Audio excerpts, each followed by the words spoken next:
40,509 checklists have been submitted in Canada, right? And there was one other thing I wanted to. Oh, the stem model with the tree swallow stem model. Where was that? Right. So we were talking about how it's all centered around the United States. This is. I'll show you where they're going with the data, including Canada and the Central and South America.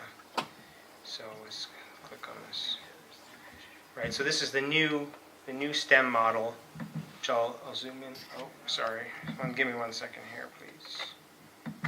So we can perhaps see it best here. So this is showing the occurrence of tree swallows over time, right? So it's spread out. Obviously, the relative abundance is the colors. So as you tend towards my colors are very good. So the orange, and as it gets towards white, there it becomes abundant. So this is over time. So this is what can be done now, and this takes a lot of modeling. Like it takes more than one sort of data. You can't just do this with eBird observations, but in partnership with other data layers, you can get this type of resolution. So you can see, in the Caribbean, even in Colombia, there's some records. So yeah, that's where it's going. Just leave that as that. I think that's it. I think we're done. We might have gone a little over time. Yeah. Good. Thank you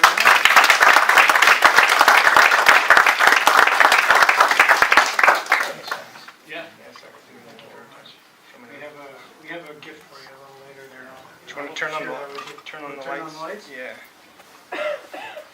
Watch your eyes. You guys have any more questions? I want to thank the volunteers for the time they spend on eBird.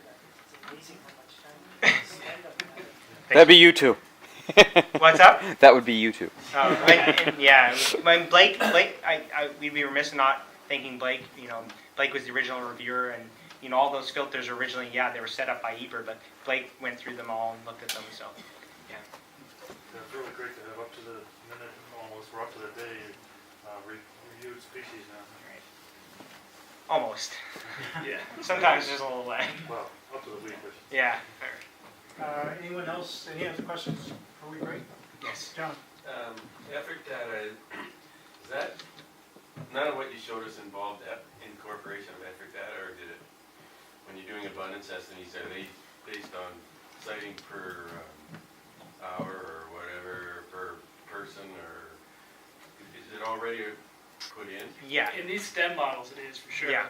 Yeah. In fact, they really trimmed down the data to make these models. They're only using, I think, traveling counts less than 5 miles. And from like 7 to 10 o'clock in the morning. Okay. Right. So and you make these models, and you can get those data just from filtering down to that. So that's it's already a huge step forward. Yeah. So it takes into account effort. Found it really interesting that the number of February reports from the United Kingdom is well below Mexico and Colombia.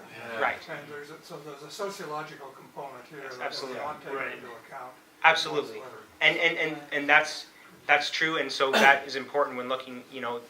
The eBird data is not good for Europe. Simply put, it's not. I mean, they have very well ingrained systems of reporting birds there already, so they've been reluctant to switch over to eBird. Yeah. So and which is fine.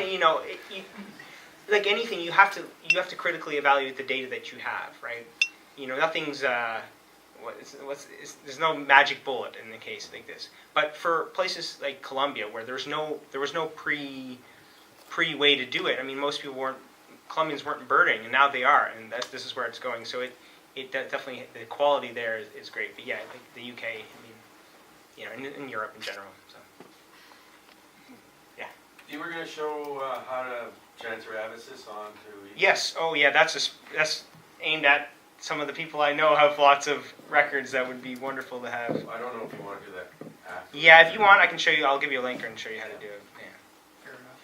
If you're doing an import, you must have to at least have the latitude and longitude. Yes. So the biggest difficulty with importing data is not the species, the times, and everything. That's really easy to set up. It's the location, because you have to change all your locations to a physical location on the map. Sometimes your names might be good enough. if you have Briar Island in your database or your CSV file, it will query all known sites that have that name, and you just click yes, this is the one I mean. But a lot of times they're personal locations, so you'd have to set up many personal locations, right?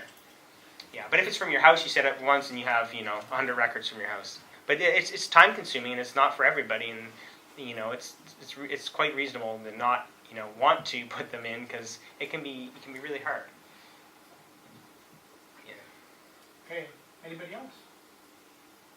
Well, please join us afterwards for coffee and juice. And it's decaf, bird-friendly, certified bird-friendly coffee. So you're going to try it.